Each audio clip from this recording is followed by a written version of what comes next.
my name's Robin Clay. Our project today is to create a mosaic. This mosaic is made from little bits of glass and ceramic and a little mortar, and it's to cover up something that is not very pretty, and we're going to use the mosaic process to give it a new surface. But one thing I wanted to mention is if you've been watching these videos, you may have noticed there's a pattern that's going on here with my projects that I'm showing you. There seems to be taking little bits of things, putting them together to create something bigger, whether it's taking little doodles and putting them together to make something big and beautiful, or dots, or pebbles, or little pieces of paper. So must be something I really enjoy. I find it relaxing and easy and just enjoyable. So I hope you find this enjoyable as well. Let's get started. This is a bird bath that I've had in my yard for many years. Every year it just looks worse and worse. And this is actually an improvement from what it did look like. But I thought, let's change the surface of it by trying mosaic. So I gathered up pieces of sea glass, other types of glass beads, little stones, marbles, some little pieces of mosaic tile that have been used for a project before. These are more glass beads, and these are remnants from bathroom project or kitchen project. So if you don't have any fancy glass or things like that, actually upcycling old bits of pottery, old ceramic items makes the perfect material for this kind of mosaic. An old coffee cup or a dinner plate or any kind of pottery, ceramic pottery that's glazed, you can break up with a hammer wearing safety goggles, and it looks beautiful when you use that material as well.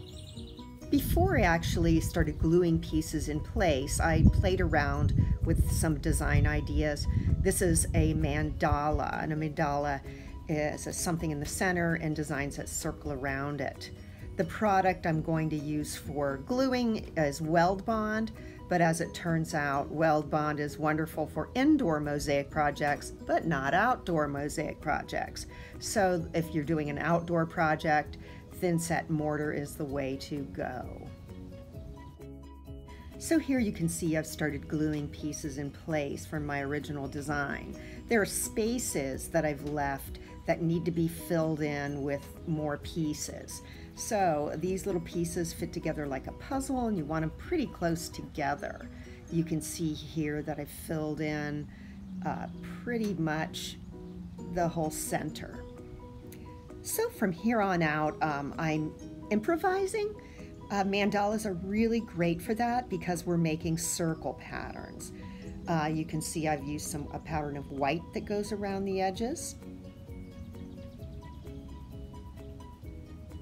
Filled in with another color with larger tiles, and finally some glass beads, all made with a pattern.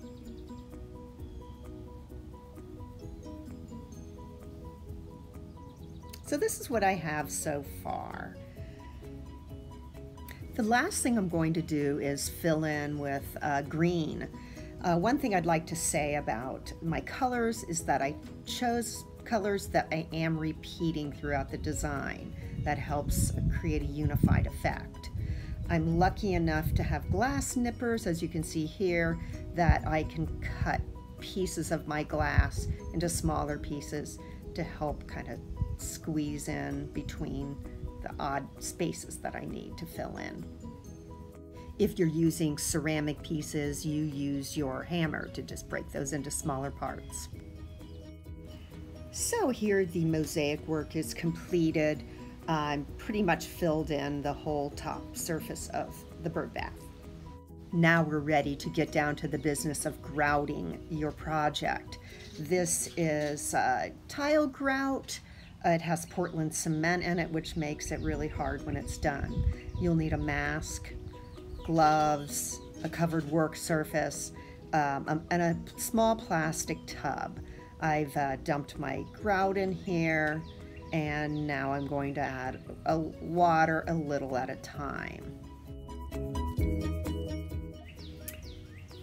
I believe the ratio is 1:1, but I'm taking it kind of slow. You can see it looks pretty mealy, and I really want it the consistency of about brownie batter. It's pretty messy stuff. Make sure you wear your mask during this process.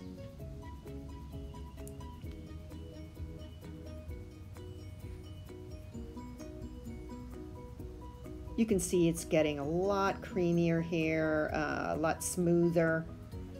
Don't hesitate to get your hands in there, your gloved hands, to mix things up a little. You can see it's really improving, turning into that batter-like consistency. You can keep adding just tiny amounts of water until you get the perfect consistency. There we go. I think that'll be just about right. You can see it glops off, but it's not runny. Okay, now comes the scary part, because we're going to take this mortar mix and we're going to force it in between all those little pieces, all covering up all that pretty stuff. I'm just going to use my hands, my gloved hands, to do that.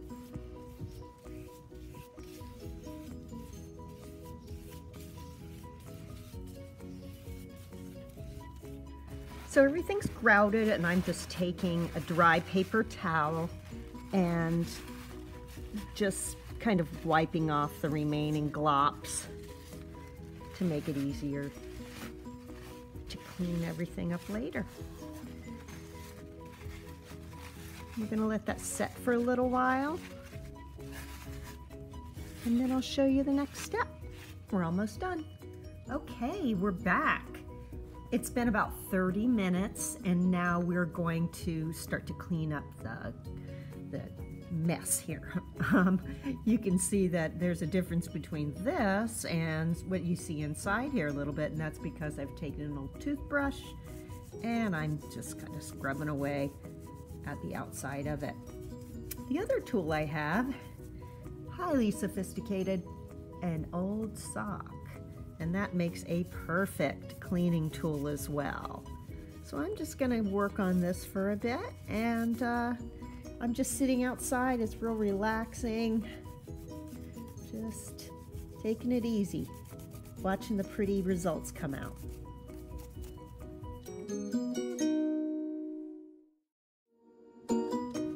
So I'm just cleaning the last of my tiles off with my sock, and it's looking pretty good. Finally, I wanted to mention that it's possible to change the color of your grout. To do that, you need acrylic paint. I'm mixing my acrylic paint with water to create a milky wash, and I'll be brushing this onto my already mosaiced work. The wash sticks to the grout. It kind of soaks into the grout and runs off the tile, but you will definitely want to take a paper towel and wipe off those tiles before the acrylic paint dries. You can also stain the grout mix. If you would like to use colored grout as you're working, you just add acrylic paint to your grout mix. If you decide to make your own mosaic, I hope you'll share it with me by sending me a picture to my email, rclay@mysourcepoint.org. I would love to see your work and share it with others at SourcePoint. Happy creating.